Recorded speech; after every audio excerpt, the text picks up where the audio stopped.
overabundance itself in the modern age has become a major source of physiologic and mental stress because of this mismatch between our primitive wiring and our modern dopamine ecosystem. Our survival relies on us being relentless seekers, never satisfied with what we have, always wanting more, which is really quintessentially the human condition. The problem is that this ancient wiring that keeps us always searching is terribly mismatched for the world that we humans have created and live in now, especially in high-income countries, which is a world in which almost everything has been drugified. And it is, I believe, this mismatch between our ancient wiring and our modern addictogenic world that is contributing to rising rates of addiction, including in demographics that have previously been relatively insulated to this problem, like women and older people, but also contributing to rising rates of general unhappiness, as well as anxiety, depression, and suicide. Our last speaker of the day I'm so excited about is the brilliant Dr. Anna Lembke, who's speaking about what I think is the most pressing problem in our society and mental health today, both in ourselves and in our children. And I'm not sure we're going to like what Dr. Lembke has to say, but I'm sure we need to hear it. So Dr. Anna Lembke is a professor of psychiatry at Stanford University School of Medicine, and she's the chief of the Stanford Addiction Medicine Dual Diagnosis Clinic. She's the author of more than 100 peer-reviewed publications, and she's testified before the United States House of Representatives and Senate. She served as an expert witness in federal and state opioid litigation and is an internationally recognized leader in addiction medicine treatment and education. She's the author of Drug Dealer, How Doctors Were Duped, Patients Got Hooked, and Why It's So Hard to Stop. She appeared in the Netflix documentary, which you all have to see, Social Dilemma. And her latest book, Dopamine Nation, Finding Balance in the Age of Indulgence, was an instant New York Times and Los Angeles Times bestseller and has been translated into 30 languages. It combines the neuroscience of addiction with the wisdom of recovery to explore the problems of compulsive overconsumption in a dopamine-overloaded world. And I love her book because it's so incredibly personal, and Dr. Lembke is very willing to be vulnerable. And she cleverly intertwines gripping personal stories with science. So I'm really grateful to Dr. Lembke and welcome. And we can't wait to hear what you have to say. Thank you so much, Kiki, for that lovely introduction. Hello, everybody. It's good to see you virtually. I'm really excited to be here. I have a lot to cover in an hour. I hope to be able to do it in a little less than an hour, so we have time for questions. Let's go ahead and get started. So I'm going to talk about a neuroscience-informed approach to dopamine fasting in the digital age. And this is somewhat akin to the kind of dopamine fasting you might have heard about that Silicon Valley executives are doing, but also in many ways distinctly different. It's something that we've been doing here in clinical practice for more than 20 years as an early intervention for the full range of addictive disorders, even in patients who are not necessarily presenting, seeking help for that specific problem, but are coming in for anxiety, depression, insomnia, and attention. And what we have discovered is that very often what we're consuming, how much and how often, directly affects those kinds of psychiatric symptoms. These are my disclosures. I do not receive any funding, fees, stock options, etc., from companies that make or market medical products. I have been retained as a medical expert witness in federal and state opioid litigation against Purdue Pharma and others. So these are the learning objectives that I hope to cover in the next hour. I'd like to briefly summarize the neuroscience of how we process pleasure and pain, and especially what happens in the brain as we become addicted. Specifically, I'm going to hone in on the concept of homeostasis and how continued exposure over time of intoxicants changes our hedonic or joy set point, which further I will hypothesize is contributing to our current mental health crisis. I want to identify dopamine fasting as a practical, feasible, and effective early intervention to reset reward pathways as a way to intervene not just with compulsive overconsumption, but also with other psychiatric problems that are the downstream effect of compulsive overconsumption of intoxicants. And finally, I'm going to review the science of hormesis. Hormesis is a Greek term that means to set in motion. And it talks about the ways in which intentionally exposing ourselves to mild to moderate toxic or painful stimuli can actually improve our physical and mental health. I will cover the material in three broad groupings. First of all, I'm going to use an extended metaphor of a balance to talk about the neuroscience of pleasure and pain and addiction. Then I'm going to widen the lens and propose a hypothesis, which I call the plenty paradox, which is that the mismatch between this ancient wiring and our modern ecosystem has made us all more vulnerable to the problem of addiction and other mental health ills. And then finally, I know Kiki said that you might not like what I have to say, but I hope you will like it because I'm optimistic that we can actually do something about this problem. And I'm going to broadly summarize this early intervention as abstain, maintain, and seek out pain. Okay, let's talk about the pleasure-pain balance. So a lot of exciting findings in neuroscience in the past 75 years, one of which is the discovery of a dedicated reward circuit in the brain, broadly consisting of the prefrontal cortex, that large gray matter area right behind our foreheads, that's so important for future planning, autobiographical narrative, and appreciating delayed consequences, as well as these deeper limbic structures, the nucleus accumbens, and the ventral tegmental area, which are rich in dopamine-releasing neurons. And very broadly speaking, the problem of addiction is thought to be either a problem in the prefrontal cortex, as in not able to press on the brakes of desire, and or a problem in the nucleus accumbens ventral tegmental area that is too fast an accelerator on desire. So managing all of these regions, as well as the important communication between these regions, is going to be pivotal for intervening for addiction.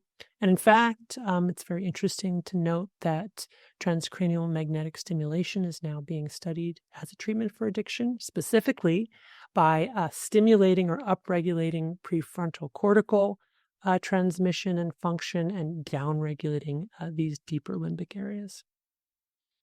Another exciting discovery in neuroscience just in the past 75 years is the discovery of dopamine as a human brain neurotransmitter.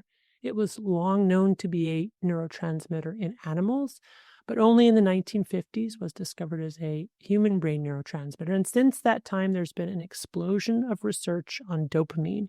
And dopamine has been discovered to be essential for the experience of pleasure, reward, and motivation. Now, dopamine is not the only neurotransmitter involved in that process, but it is the final common pathway for all reinforcing substances and behaviors, each of which works through its own unique chemical cascade, but ultimately gives way to the release of dopamine in this dedicated reward pathway. When I'm talking to patients, I think a lot of the challenge here is communicating intelligible language for them to understand the neuroscience. So what I'll sometimes talk about neurotransmitters, I'll say neurotransmitters are like the ball that the presynaptic neuron, the pitcher, throws to the postsynaptic neuron, the catcher, and the catcher's mitt is the receptor that catches that neurotransmitter. And one of the things that we know happens in the process of neuroadaptation to highly reinforcing substances and behaviors is an involution or downregulation of these postsynaptic receptors.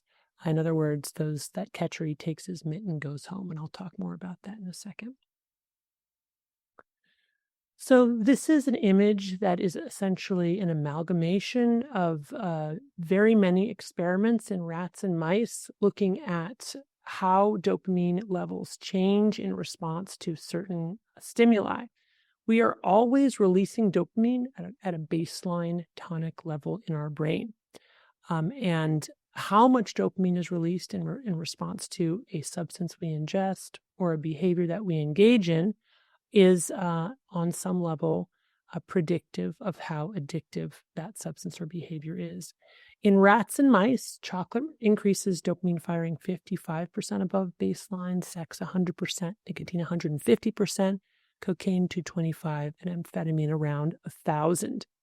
And indeed, these findings are consistent with observable behavior, wherein rodents will press a lever for cocaine or amphetamine until exhaustion or until the point of death. Interestingly, it's reasonably difficult to get a rat or a mouse addicted to alcohol, unless that rat or mice strain has been engineered to be addicted to alcohol. We know that's not true for humans, which just highlights the fact that these experiments are in rats. Rats and humans are not the same thing. But this is nonetheless instructive to begin to think about the ways in which intoxicants broadly are things that release a lot of dopamine very quickly in the brain's reward pathway without all that much upfront effort. Dopamine is also really important for movement. As you know, Parkinson's disease is characterized by a depletion of dopamine in a different part of the brain called the substantia nigra. But it's no coincidence that the same part of the brain that's involved in movement is also essential for pleasure, reward, and motivation. Even the most primitive nematode or worm will release dopamine in response to food in its environment, allowing that organism to locomote toward its food, which also means that movement is essential in recovery, and reconnecting the role of dopamine in movement to get reward is going to be really important as people come out of the vortex of addiction. What's happened in the modern world is that we've really been able to detach movement from reward acquisition. We can just sit on our couch, swipe right, swipe left, and have our drug of choice delivered immediately to our minds, because indeed it is true that digital media lights up that same reward pathway as drugs and alcohol. Or furthermore, we can get traditional drugs delivered to our doorstep, making, again, the addictogenic nature of our environment a very difficult one to navigate today. What I want to do now is really focus in on what happens in the brain as we transition from adaptive or healthy recreational use to addictive use. And in order to do that, it's important to appreciate that another exciting finding in neuroscience is that pleasure and pain are co-located in the brain, by which I mean the same parts of the brain that process pleasure also process pain, and they work like opposite sides of a balance, like the one you see here. When we experience pleasure, the balance tips one way, pain, it tips the other. But there are certain rules governing this balance, and the first and most important rule is that the balance wants to remain level, so that with any deviation from neutrality, our brains are going to work very hard to restore a level balance. Also, the biological definition of stress is a deviation from homeostasis. So as soon as our brains are working to restore homeostasis, we're also setting off our own cortisol or stress response. So this is a brain work to make this happen. In order to understand what happens in addiction, it's essential to appreciate how the brain restores a level balance. And the way it does it is first by tilting an equal and opposite amount to the side of whatever the initial stimulus was. So in this case, we do something that's pleasurable, we release a lot of dopamine in our brain's reward pathway, and immediately our brain starts to adapt to that increased dopamine by downregulating dopamine transmission, involuting postsynaptic dopamine receptors, those catcher mitts. This process is called neuroadaptation. And I like to imagine that as these little neuroadaptation gremlins hopping on the pain side of the balance to bring it level again. But the gremlins like it on the balance, so they don't get off as soon as it's level. They stay on until it's tilted an equal and opposite amount to the side of pain. That's the come down, the after effect, the Blue Monday, that moment of wanting to eat one more piece of chocolate, watch one more TikTok video, or in my case, read one more chapter in my romance novel. Now, if we wait long enough, those gremlins get the message that no more of this particular drug is forthcoming. They hop off the balance and homeostasis is restored. But what if we don't wait? What if we continue to consume our drug of choice over days to weeks to months to years? Well, those gremlins start to multiply. And pretty soon we end up with enough gremlins on the pain side of the balance to fill this whole room. Now they're camped out there, tents and barbecues in tow. And we've essentially changed our hedonic or joy set point. We have entered into addicted brain. As you can see depicted here visually, this individual now needs to use their drug of choice, not to get high, but just to level the balance and feel normal. And when they're not using, importantly, they're walking around with the balance tilted to the side of pain, experiencing the universal symptoms of withdrawal from any addictive substance or behavior, which are anxiety, irritability, insomnia, dysphoria, and craving. And this explains many, many things. This explains why people with severe addiction will relapse even weeks after they stopped using, and they can objectively see their lives are better. Their lives may be better, but their brains aren't yet better. It also explains the phenomenon of tolerance, needing more of our drug of choice in more potent forms over time to get the same effect. It also explains how, for example, methadone and buprenorphine might work to treat severe opioid use disorder. Why would we give opioid to treat opioid addiction? Because we hypothesize that in some cases, even sustained abstinence will not encourage these gremlins to hop off the pain side of the balance, that essentially the pleasure-pain processing mechanism has been broken. So therefore, we need to give the medication to allow this balance to restore homeostasis so that the individual can have half a chance of moving forward in their lives. Sometimes the question comes up, well, how about antidepressants, anxiolytics? And what I will tell you is, in a much subtler way, they will also work on this pleasure-pain balance mechanism, which is why sometimes people will experience poop out, Prozac poop out, or lack of efficacy over time with their antidepressants, or needing more of their antidepressants to get the same effect over time, or even having an exacerbation of their depressive illness, potentially as a cause of taking antidepressants. There's a very small literature on this called tachyphylaxis. Now, in general, we do hope and believe that with enough abstinence from that drug of choice, eventually these gremlins here will pack up their belongings and go home. Dopamine transmission will reinstate itself, and the individual will go back to baseline healthy levels of dopamine firing. But it can take quite a while. This is just a graphic representation of the same. This is theoretical dopamine levels. Notice that they go up with exposure to intoxicants. And by the way, when I use the word drug of choice or intoxicants, I'm encompassing not just substances, but also behaviors. I'm also encompassing things like food, which are both a substance addiction and a behavioral addiction, especially ultra-processed food. But you'll see that in response to this upward deflection, there's a downward deflection. That's the come down, the opponent process, the craving before going back to baseline. And this is the initial response to the drug. So you see the initial response to any substance or behavior is that it has some sort of reinforcing, pleasurable effect for that individual. Even if it's not experienced as pleasurable, it's experienced as solving a problem. But what happens with repeated use over time is that initial deflection upwards gets weaker and shorter, but that after response gets stronger and longer. Eventually, that individual settles into a dopamine deficit state. Now they're needing their drug of their choice just to bring it back up to homeostatic baseline levels. That when they're not using, they're walking around with a balance in this dopamine deficit state.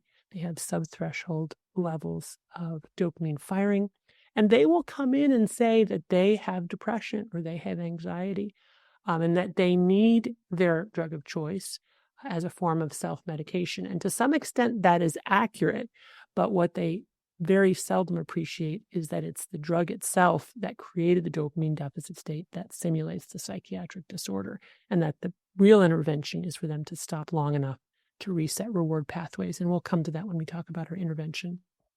This is a very famous image now from a study by Nora Volkoff and her colleagues at NIDA, comparing dopamine transmission in the brains of healthy control subjects here on the left, in the nucleus accumbens, with individuals who have been addicted to these substances on the right. Red represents dopamine transmission. So what you'll see is that in these healthy control subjects who have not been using these intoxicants, there's lots of red, lots of healthy dopamine transmission in the nucleus accumbens. But on the right-hand side, you'll see there's very little red here. That's because these individuals are in a dopamine deficit state.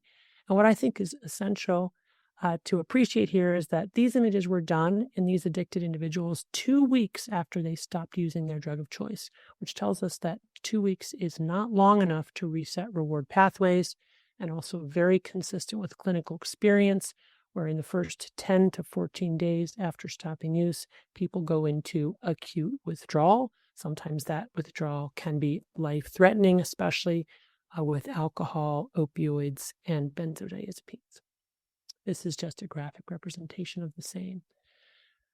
The third rule of the balance is that the balance remembers that once those gremlins are created, they may hop off, but they never entirely disappear. We have a lifetime memory for the things that have given us intense pleasure or have been intensely reinforcing in some way or another. I should also say that everybody has kind of a unique drug of choice, and that some people, depending upon their particular wiring, may actually find aversive or painful stimuli more rewarding than pleasurable stimuli. We'll talk about that in a little bit. The other thing is that our pleasure-pain balance and the gremlins can be triggered not just by the drug itself, but also by reminders of the drug, people, places, and things. This is an amalgamation of many different experiments that have shown the same findings. If you take a rat and you teach that rat that if it sees a light and it goes over and presses this lever, it will get an injection of intravenous cocaine. And then if you put a probe in that rat's brain, not pictured here, to measure dopamine firing levels in the brain, what you'll find is, not surprisingly, dopamine levels surge with the injection of cocaine. But I want to focus your attention on what happens to dopamine levels when the rat sees the light. You will see that dopamine firing increases just by anticipating a reward to come. And we hear this all the time from our patients. I remember a patient of mine addicted to alcohol told me that just in getting ready to go out and in being in his dressing room, he would start to get a little bit high, just anticipating that he was going to be able to drink. But you'll also know what happens to dopamine levels right after this little mini bump. They don't resolve back down to the baseline position. They actually go a little bit below baseline into a little mini dopamine deficit state. This is the state of craving. And once we're in that state of craving, it is almost impossible to ignore the physiologic drive to restore homeostasis. So, for example, you may imagine when you feel that vibration in your pocket, you know you just got a text or a notification, very, very difficult to not have a lot of mental energy to restrain yourself from pulling it out of your pocket and checking what it is. That's because we're probably in a little mini dopamine deficit state. What happens if we've learned to expect a reward in response to a certain cue, but then we don't get it, like in this case? Turns out that is not a neutral experience. Dopamine levels actually go well below baseline. And if you're addicted, the way that you respond to this is by investing even more time, energy, money, creativity into getting those dopamine levels back up again. I think this is also a helpful paradigm for thinking about the addictive potential of the very capricious social media, where we post something, we get lots of likes, it's reinforcing, because of course social media is the distillation of human connection into its most addictive form. But then we post again and we don't get likes at all, or maybe we get hates and our dopamine levels plummet below level. Most of us, or some of us, I should say, would be able to walk away from that and say, wow, social media makes me feel worse, I'm going to give it a break. But likewise, many of us then will be compelled to engage even further. This is an image that's used often to depict the process of pruning in the developing brain. Here, red is represented by the number of neuronal synapses. Remember, the neurons are the long spindly cells in our brains that conduct the electrical signals that make us who we are. They don't touch end to end. There's a gap between them called the synapse, and there are many different dendritic and axonal connections. And we have more of those connections when we're 5 years old. In fact, 50% more than we have as adults. We're totipotent sponges, ready to learn anything and everything. And as we go through adolescence, we gradually prune or cut back on the neurons we're not using and the neuronal synapses we're not using, and we myelinate the ones we use most often, as represented here in blue, which means that this is a very vulnerable period and a very vital period because it's the time in which we're creating the neuronal scaffolding that we will be left with for our adult lives. It's not to say that we no longer have plasticity in adulthood, but we have much, much less. I want to now go on to the second part of this talk and widen the lens to talk about the plenty paradox, which is essentially a hypothesis. The hypothesis is that overabundance itself in the modern age has become a major source of physiologic and mental stress because of this mismatch between our primitive wiring and our modern dopamine ecosystem. You might reasonably ask, why on earth would Mother Nature create a pleasure-pain balance where we always have to pay a price for any pleasure that we have, even if it's just mild and outside of conscious awareness? Well, it's a very good system for a world of scarcity and ever-present danger, where our survival relies on us being relentless seekers, never satisfied with what we have, always wanting more, which is really quintessentially the human condition. The problem is that this ancient wiring that keeps us always searching is terribly mismatched for the world that we humans have created and live in now, especially in high-income countries, which is a world in which almost everything has been drugified. What do I mean by that? I mean, it's been made more reinforcing. It releases more dopamine in the reward pathway. It's been made more accessible, easier to get. One of the biggest risk factors for addiction is simple access to that drug. If you live in a neighborhood where drugs are sold on a street corner, you're more likely to get them and more likely to get addicted to them. Quantity matters. The more we expose our brains to highly reinforcing drugs and behaviors, the more we go to war with our gremlins and change our brains over time. And then the fourth factor is novelty. And of course, novelty comes in many different forms, but one of the ways that we achieve novelty to overcome tolerance is by combining two drugs together. And that can happen in a nanosecond on TikTok, where we combine a new dance move with a new kind of gamification, with a new visual image, and we're off and running. And it is, I believe, this mismatch between our ancient wiring and our modern addictogenic world that is contributing to rising rates of addiction, including in demographics that have previously been relatively insulated to this problem, like women and older people, but also contributing to rising rates of general unhappiness, as well as anxiety, depression, and suicide. We know from world happiness surveys that starting about 20 years ago, people in the wealthiest nations of the world started reporting that they were less happier than they were the year before. We know that high-income countries have higher rates of anxiety and depression than poorer ones. This research that just came out in 2020 looked at suicide rates per 100,000 population and found that the highest suicide rates are in the highest income countries, and that's especially stark for males. It's probably no coincidence that 20 years ago also coincides with the advent of the smartphone, allowing for 24/7 access to the internet. Digital media and the internet themselves are reinforcing and addictive media, but also give access to all kinds of other more traditional drugs. And I don't think that anybody in the year 2000 would have predicted that by 2021, Americans would be spending an average of 8 hours a day consuming digital media for recreation not related to their work.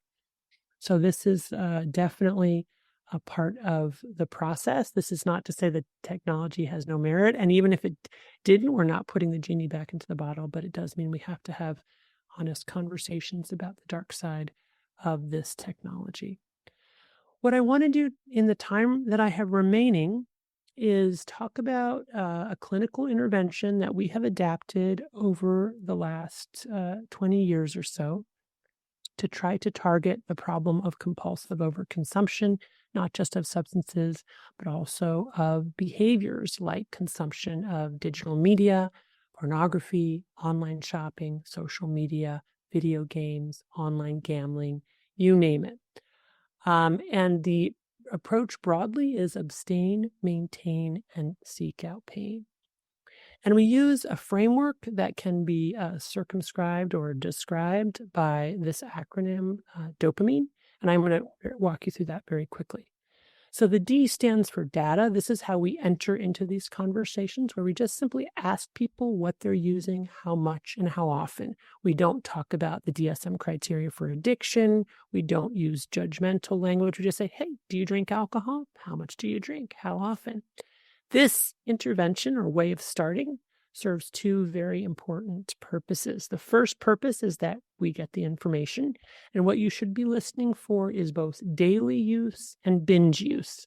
And daily use is important because it turns out that if we don't leave enough time in between use, we're more likely to go to war with those gremlins and enter this kind of dopamine deficit state. And of course, binge use, because if people are using in a binge way, that's often very risky kind of use as well. But the other really important piece of starting this way is that the patient themselves also gets the information. There's something very remarkable that happens when we have to describe our consumptive behaviors to another human being. We often see it for the first time ourselves. I've had many, many instances over the years where a patient is telling me how much they're drinking or smoking or using pornography or gambling, and then they'll sort of stop halfway and say, wow, I really hadn't realized it was that much. So this realization comes with the verbalization, particularly to another human. I know for me, about in my early 40s, I developed a mild addiction to romance novels, starting with Twilight as my gateway drug. Twilight, for those of you who don't know, is a teenage vampire romance saga. And I spun from there over about a year and a half till I was reading Frank erotica. It was interfering with my relationships in my life. I even started taking books to work and reading in the 10 minutes between patients. So, but I didn't see it as it was happening, even though I'm an addiction specialist. And it wasn't until I was participating in a class to teach our psych residents motivational interviewing. We were one student short. So I played the student, this lovely young psychiatrist said, is there a behavior you'd like to change? I said, yes, I guess so. Yeah, my late night reading is, interfering. I did not share with him what I was reading. That would have been far too embarrassing. But I did talk about this behavior. And he said, is there one thing you could do to try to make a change? I said I could get rid of my Kindle, because the Kindle has really contributed to my being kind of a chain reader. And it turned out that the next day I couldn't unsee it. So after I had verbalized it, I could not no longer, I couldn't any longer ignore that behavior. All right. I just wanted to share this with you. It's a chart that I made, kind of outlining all the different types of addictions that I've seen over the years. Some of them really might surprise you. I've roughly grouped them into traditional substances, medications, media, other people and our own bodies, sports, exercise, games, adrenaline, food, and workaholism or work achievement, as well as money. Many different ways you could organize this, but you might just take a quick look and see if you see yourself anywhere there. I will highlight for you that people can get addicted to aversive stimuli. So because of our unique wiring, we all have our own drugs of choice. I used to think I was immune to the problem of addiction because traditional drugs like alcohol and caffeine don't actually do anything for my brain. It's like I'm impermeable to them. But I discovered things in the category of other people and our own body, and I became a compulsive around those behaviors and needed a small intervention. O stands for objectives. This is where we ask patients why they use. So even irrational seeming behavior has rational underpinnings. People usually use substances and behaviors compulsively, at least originally, to have fun or to solve a problem. These are some common objectives that I've heard over the years for using drugs. You can see everything from to forget, to remember, to feel, to stop feeling, to get attention, to stave off boredom, etc. Then after trying to understand from their perspective why they use, we transition to asking them if they've noticed any problems about their use. And sometimes people will be very forthcoming about relationship problems, work problems, health problems, you name it. Sometimes they won't be able to identify any problem with using. They'll say it's my self-medication, it's the only thing that works for my anxiety, or what have you. But then we can introduce them to the concept of the pleasure-pain balance and ask them if they've noticed that one of the problems that may be happening is the process of neuroadaptation, such that their drug isn't working for them anymore the way that it used to, or might even be causing the opposite of what they had hoped for. For example, people using cannabis to sleep who find that now their cannabis wakes them up, or who are using it for anxiety, but now find they're more anxious and paranoid when they use. And this is what happens over time, that original positive effect, because of neuroadaptation, comes to be none of the positive, but all of the negative. So explaining the pleasure-pain balance, highlighting that for patients, which then helps segue, oh, this is just a graphic representation of the same. The reinforcing aspect with initial exposure is because we get this upward deflection, yes, followed by a downward deflection, but we end up at baseline. But over time, that upward deflection gets less, that downward deflection gets more. And now our drug seeking is really all about trying to stop feeling bad. So it's really about motivation and not so much about pleasure.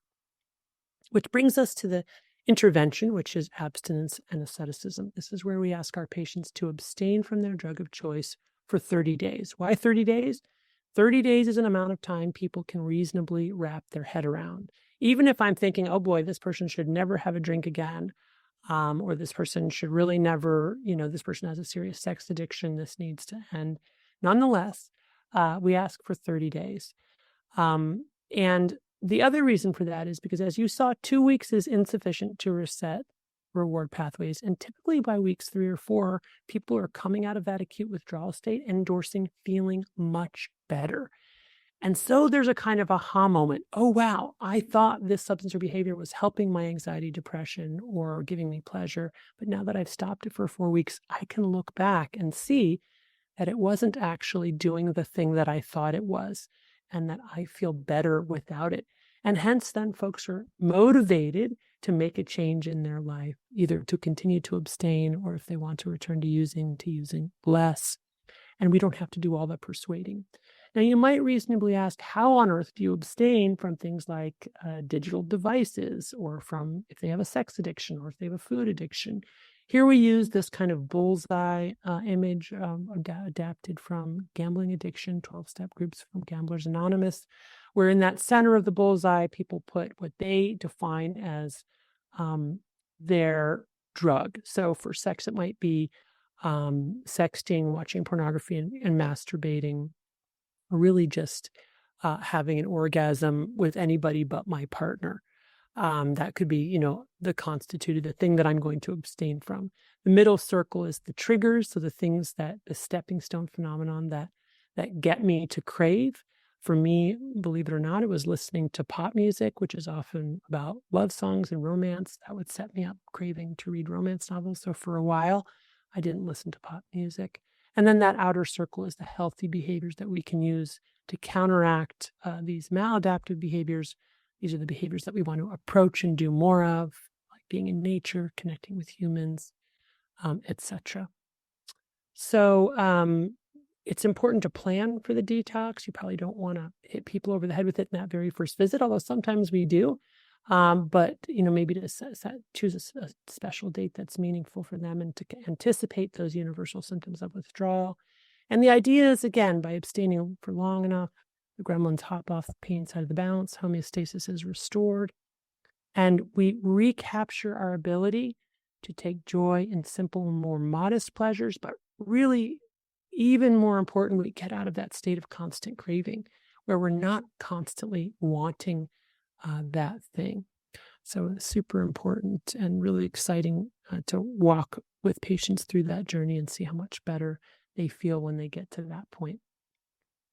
I recommend self-binding as a way to leverage willpower. So willpower is not an infinite resource. We wake up in the morning with more willpower than we're going to have at the end of the day. If we rely on willpower alone, especially in this drugified world, we are not going to be successful. So we need to create barriers, both literal and metacognitive, between ourselves and our drug of choice. And I've just grouped these into space, time, meaning, and medication, but there are many ways to think about it. Spaces where we create literal physical barriers between ourselves and our drug of choice. This would be things like getting sugar out of the house if you're trying to give up sugar. It would be things like not having certain apps on your phone. It would be things like not having alcohol in the house. We can seek out drug-free spaces, places where we go to get away from our drug, going to nature, going to camping, people doing a digital detox on a vacation. Time is a very interesting way. In modern life, we use time and use our rewards to kind of organize time, right? We're often waking up and having our coffee as our first reward and then doing something else, looking forward to the reward that's going to come afterwards.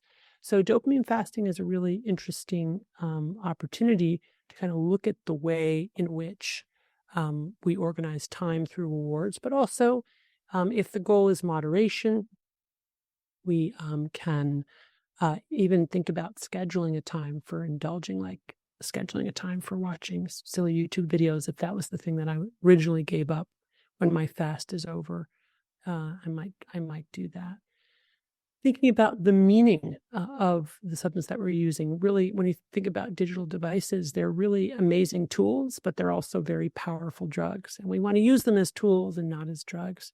People with very extreme technology and internet addiction who also have tech jobs, and there are many of them, have actually concluded that their kind of bottom line for recovery is that they never use their devices or the internet either to change the way they feel or for entertainment. That's a really huge, huge order, because I'm going to guess if you're like me, I use my digital device many times in a given day to change the way I feel and for entertainment. But thinking about the extreme version of what the lengths people go to can help us also think about our own use. Using in accordance with values. One of the things I ask people is, would you feel comfortable taking your smartphone and giving it to somebody else and let them look at all of your texts and everything you've looked up on the internet? And I'm guessing that many of us would be a little bit ashamed of some of our activity online. That's information we need to stop shutting out, but instead let in and think about it. What does that mean for me and my life and my meaning and purpose, that I'm engaging in activities that I wouldn't want other people to know about, which gets to the point of practicing radical honesty, which is one of the other things that we actually prescribe. We say to patients, in these 30 days when you're trying to abstain, I also want you to try really hard not to tell a single lie about anything. And the reason that we say not a single lie about anything is because what we've noticed over the years is that people who get into recovery are people who have learned they actually can't lie. And it's not that they can't lie about their use, that's true, but they actually can't lie about the little stuff either, like why they were late for a meeting. Because once they start with the little lies, it has a domino effect for the big lies. So, and I have written about why I think that practicing radical honesty helps in recovery. You can read some of that if you'd like.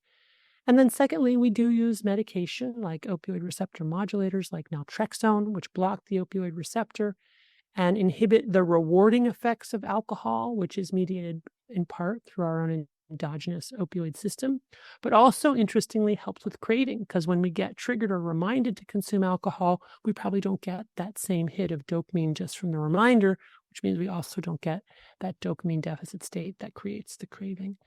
And there are other medications out there and more coming down the pipeline. For example, the GLP-1 receptor agonists like Lembke and Wegovy are very interesting drugs that have been shown to help people curb their appetite for food, but also some interesting early trials showing benefit in alcohol use disorder. And that's not really much of a surprise because, alcohol is caloric and so mediated in part by that caloric system. This is a really important study that was done a long time ago now by Brown and Schuckett. They took a cohort of adult males who met criteria for alcohol use disorder and who also were meeting criteria for DSM, major depressive disorder. They put them in a hospital where they had no access to alcohol for 4 weeks. They otherwise, however, gave them no treatment for depression. And what they found at the end of those 4 weeks is that 80% of those individuals no longer met criteria for major depression. So just by stopping drinking, patients got out of their depression. And we see that again and again and again, which is why I've really changed my practice in the last 20 years. When I have a patient who comes in who wants help with depression, anxiety, etc., but there's also consuming intoxicants in a compulsive way, my first intervention will be this dopamine fast, because so many of those patients at the end of the dopamine fast, if they're able and willing to do it, prove to not actually have the kinds of psychiatric symptoms otherwise that need other interventions. Now, for the 20% who aren't substantially better after the dopamine fast, also really important information that tells me that those individuals need integrated treatment of both their compulsive overconsumption / addiction, as well as their depression, anxiety, or whatever it is. And then finally, this concept of seeking out pain or doing things that are hard and even painful in moderation as a way to change our hedonic or joy set point. So it turns out that there's plenty of science that shows that those neuroadaptation gremlins are in fact agnostic to the initial stimulus. If we intentionally press on the pain side, for example, things like ice cold water immersion or exercise, those gremlins will actually go and hop on the pleasure side of the balance, stay on until we're tilted an equal and opposite amount to the side of pleasure, and we get our dopamine indirectly by paying for it up front. And the beauty of this intervention is that we never go into that dopamine deficit state that creates the craving for compulsive overuse. Now, you'll note here I put prayer, fasting, meditation. These are all things that we know release dopamine. People don't usually think of those things as painful per se, but what I'm highlighting here is that it doesn't actually need to be physically painful. It can be any kind of effortful engagement that needs to be iterated over time. And importantly, we work a lot with patients talking about actions before feelings. We say, you know what? There's a lot in our culture today that says that you should explore your feelings and then go off feelings. But when you're dealing with this process, you actually want to ignore your feelings and do the good action, and good feelings will follow. Importantly, we're not talking about self-cutting here. When we press on the pain side of the balance too hard and too fast, we're no longer in the realm of hormesis. We're in the realm of addiction, and cutting can be just as addictive and harmful as using traditional intoxicants. It needs to be right-sized pain for that individual, not too much and not too little. It's also true that people can get addicted to things like exercise, and so we have to be careful that we're not in that realm either. If we do enter the realm of exercise addiction, then we do the same intervention. We have them take a dopamine fast from their exercise, their harmful exercise, until they go through withdrawal and all. Now, I don't think I highlighted it, but I want to highlight again, the most important thing that we'll tell people when they first stop using their drug of choice is that they will feel worse before they feel better. Because when they initially take their reward away, those gremlins will slam down on the pain side of the balance. But if they wait long enough, the gremlins will get the memo, hop off, and homeostasis will be restored.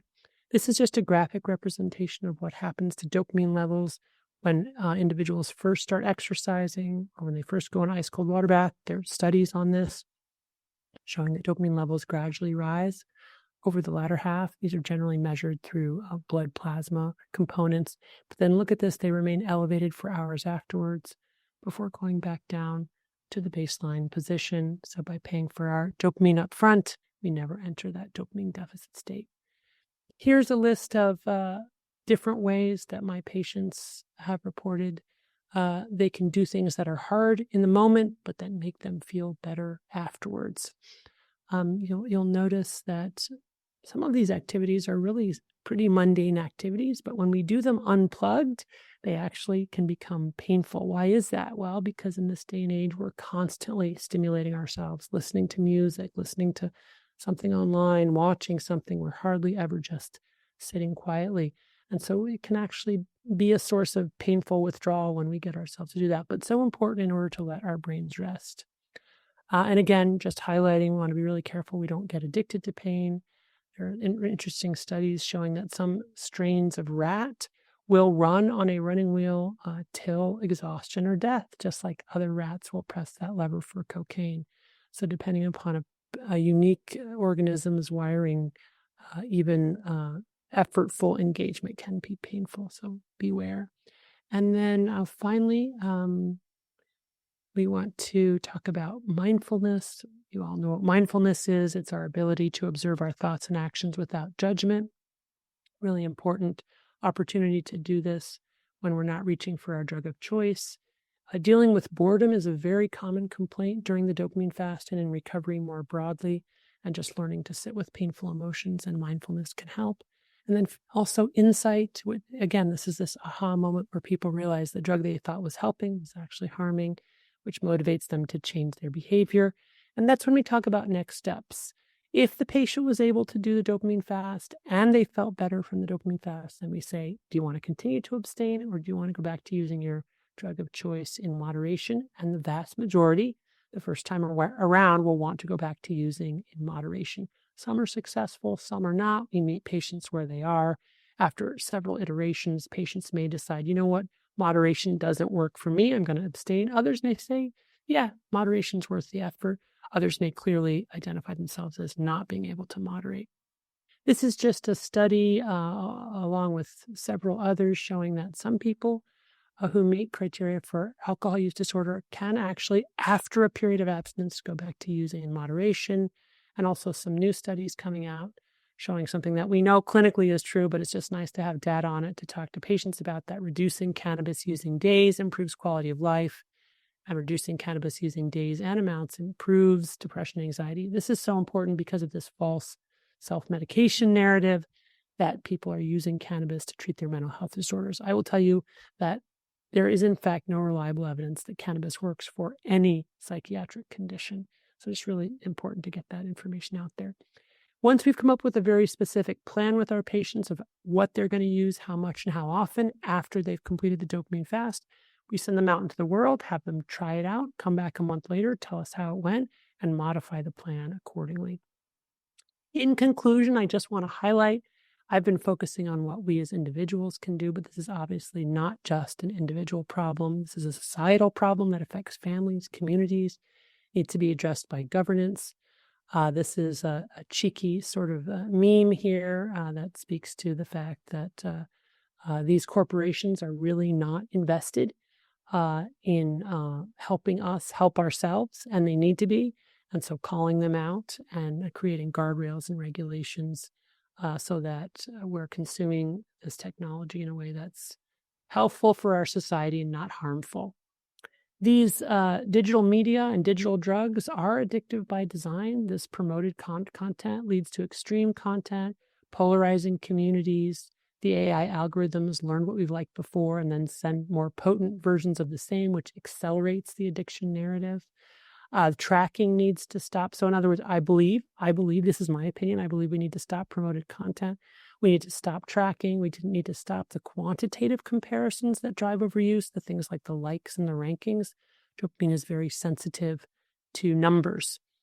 We need to make it easier for users to opt out, desubscribe, definance, easier for parents to monitor use. And we need to have these companies be willing to share their data so that we can study it and figure out what works and what doesn't, as well as holding them responsible for harmful use.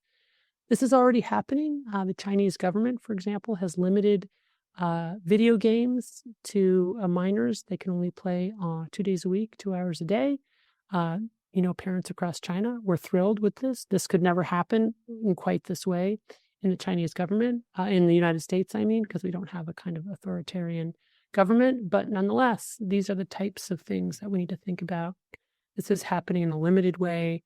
For example, in Louisiana, the state of Louisiana has limited children's access to pornography by making more robust the kinds of websites that confirm somebody's age. I have said for probably the last 10 to 15 years that smartphones should not be allowed in schools. I'm really glad to say that this is finally happening. You might have read recently in the New York Times that the state of Florida has now banned smartphones from all schools. This needs to be a top-down measure, and not just during class, but during the whole school day. If parents are concerned about safety, they can get their kid a flip phone that does text, etc. This is the only fair thing to do for teachers and students so that they can have an environment in which they can learn. In conclusion, I'm going to invite you to do a 24-hour phone-free challenge where I'm going to ask you to experience withdrawal by putting your smartphone away for 24 hours, not touching it, and actually not touching any digital device or screen. It's hard to do. And of course, 24 hours isn't long enough to reset reward pathways, but it might be long enough to give you a sense of what addiction feels like. I would optimize your chance of success by setting a specific date and time in advance and getting ready for it. Anticipate these symptoms of withdrawal, but know that they're time limited. Again, emphasizing when we're talking to patients about the dopamine fast, warn them that they will feel worse before they feel better. But it's not what they'll be left with. It's withdrawal mediated, and it will get better with time. And when you get intense cravings, to check your phone, try hormesis, do something that's a little bit more painful than the pain of craving. And when the fast is over, maybe you'll be motivated to think about changing the way that you integrate your digital device into your life. So these are some final questions. Prolonged heavy drug use leads to what kinds of changes in dopamine transmission in the nucleus accumbens? And hopefully you said to yourself something along the lines, it causes a decrease in dopamine transmission. It leads to a dopamine deficit state. This is prolonged heavy use. Next question. A teenager with cannabis use disorder is attempting to abstain from cannabis when, after going by a cannabis dispensary, he experiences sudden intense cravings to use cannabis. What is happening to his dopamine levels when he sees the cannabis dispensary? Hopefully you said something like dopamine firing increases slightly above baseline, followed by a dip below baseline, leading to cue-induced craving. And final question, what is the effect on dopamine in response to mild to moderate doses of noxious or painful stimuli like exercise or ice-cold water baths? Hopefully you said something like increased dopamine transmission. I see a typo there. I'll change that. And that is the end. I hope this was helpful for you in your work. And I would be happy to take your questions. Anna, that was incredible. Really, really, really, really wonderful. We have a lot of questions, so I will start answering them. Asking them. Does chronic cannabis use affect dopamine in the brain? Yes. So chronic cannabis use, like all other intoxicants, releases dopamine as its final common pathway, leading over time to this dopamine deficit state. So cannabis is addictive. And the rates of addiction to cannabis are going up over time. 10 years ago, the statistic was that about 9% of people who use cannabis will get addicted. Now it's more like 16% as cannabis has gotten more potent and as use has gotten normalized. What is the most influential predictor for addiction? Genetics, environmental exposure, trauma, prenatal toxin exposure, lack of parental monitoring of dopamine-seeking behaviors? All of the above. And I like to categorize the risk factors for addiction into nature, nurture, and neighborhood. So we do know that people come into the world with different degrees of vulnerability, and that if you have a biological parent or grandparent who was addicted, you are at increased risk to get addicted yourself, even if raised outside of that substance-using home. We also know that co-occurring mental illness is a risk factor. How you were raised is a risk factor. If you had insecure attachment, if there was trauma, if parents modeled substance use as a coping strategy, you're at higher risk to get addicted. But I always like to emphasize neighborhood or access because it's the one we forget a lot about. And access, as I mentioned previously, is a huge risk factor for addiction. I'm concerned with patients who've been on stimulants long-term. I have one patient in particular who's very anhedonic, but her blood levels show high levels of amphetamine, Adderall, and high dopamine, but her presentation does not concur. So meaning the presentation, I see, doesn't concur with the fact that she's on stimulants, right? Right. So stimulants are very difficult because you saw in that initial graph the way that stimulants work is actually they work on dopamine directly. Their chemical cascade is dopamine. They flood the synapses with dopamine. And that means that the come down from stimulants is especially harsh. And people can have severe anhedonia and prolonged depression for a really long time. The best way to get out of that, frankly, is to stop using stimulants. and hope that the brain has enough plasticity to kind of reset those original healthy baseline dopamine levels. But there is some little bit of evidence, and we do this in clinical care, of using Wellbutrin, which is also dopaminergic, in that period after stopping use to try to help people shore up their mood. But I would only do that, again, typically after 4 weeks of abstinence, if there's still persistent depression and they're not using. Got it. Any thoughts about nicotine alone, not in cigarettes, vaping as a reasonable or safe nootropic? Mm-hmm. So vaping is different from nicotine itself, right? Because vaping, you have the damage to lungs and those other inhalants that still remain quite a bit of a mystery. So the jury really is out on whether or not vaping is less dangerous than smoking a cigarette. We think it is, but just because it's less dangerous than smoking a cigarette doesn't mean that it's healthy. And I think you can be quite certain that hot air inhaled in the lungs with a whole bunch of chemicals is going to turn out to be not healthy. But the question beyond that, how about just nicotine itself? Well, it's an interesting question. There are some studies done long ago showing that just nicotine is not a bad stimulant and also can function as an antidepressant for some people, an effective antidepressant. However, like with all things that press hard on that pleasure side of the balance, you are going to get neuroadaptation over time. And then you potentially have a new problem where it stops working, but now you have withdrawal when you try to stop it. One of the ways to use all intoxicants safely, if we can say that, is to use them in modest doses intermittently, leaving enough time in between for the gremlins to hop off the pain side of the balance. Got it. Do you have any recommendations for pediatric and adolescent patients to reduce excessive digital media, i.e. cold turkey or graded extinguishment or another approach? Are there more acceptable or alternative digital uses to replace social media use? For kids who are really struggling with social media and who are identified as having something akin to a social media addiction, how do we define addiction broadly? It's the continued compulsive use of a substance or behavior despite harm to self and or others. I recommend actually doing the dopamine fast from the digital media and then talking about how to reintegrate it after that fast into their lives. I've often had patients say to me, well, if my ultimate goal is moderation, can't I just slowly reduce to the amount that I want to use? And the answer to that is twofold. Number one, people are generally not successful at that. It's actually easier to quit cold turkey than it is to go down. But the other thing is, if you just go down, you never actually reset reward pathways. You never give your brain an opportunity for those gremlins to hop off and for homeostasis to be restored and to recapture pleasure in other rewards. So when I'm working with families, if it's possible, usually if it's a younger child, you want to take away the whole device because you're not going to be able to police what they're doing.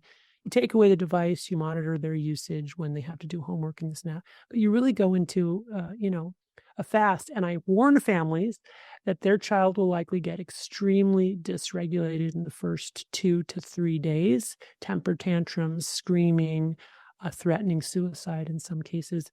This is withdrawal. People have real withdrawal from digital media. So if people can just recognize it as such, frame a kind of a compassionate, safe environment for that individual, it gets better. By about day 3 or 4, that kind of acute dysregulation in kids starts to go away. And then amazingly, if the kids and the family together can do it for 4 weeks, everybody feels better. What are your feelings about the use of targeted amino acids in the treatment of addiction? Oh, I don't know much about that. Okay. And then the final question, what if food addiction is a symptom of something else? Would you assess for this first before doing a dopamine fast? A great question to close on because it's a question that can apply to any addiction. And I think for a long time in mental health, that's what we did. We tried to find, well, what's the underlying cause of this addiction? What's the trauma? What's the underlying psychiatric condition? If only we could treat that, then this person would stop these addictive behaviors. And what we discovered, both clinically and empirically, is that it actually doesn't work. Even if you are able to identify the underlying contributor to the addictive behavior and miraculously fix it, which is hard to do when people are still engaging in their addictive behaviors because the brain just doesn't respond to treatment. People actually continue their addictive behavior. You really have to do integrated for treatment for both. And I would even go further and say the first intervention should be abstaining from the drug of choice, because there are so many people who doing that alone, the supposed underlying cause, if it's a psychiatric symptom, actually goes away. So you really have identified it as a substance-induced psychiatric disorder. Now, having said that, this is not to negate the value of deeper psychological work in order to understand, early childhood and adult contributors to the kinds of feelings that make people at risk to want to use addictive substance behaviors. But I like to emphasize really importantly, if we spend all of our clinical time trying to figure out why people are addicted to X, Y, or Z, we're not going to get very far. We have to intervene on the behavior.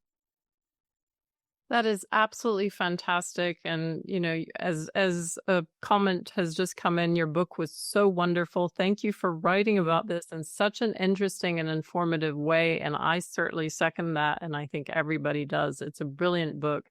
Thank you so much. That was a brilliant talk, super informative, absolutely lovely. Very, very grateful, Dr. Anna Lembke. Thank you. Yeah, thank you so much. That was our last talk of the day, and we will meet you again tomorrow morning with Dr. Robert Lustig. So thank you, Anna, and thank you everyone for being here all day online. And hopefully next year we can all meet in person in Washington, D.C. In October 2024. So looking forward to that. Thank you all very, very much. Thanks, Anna.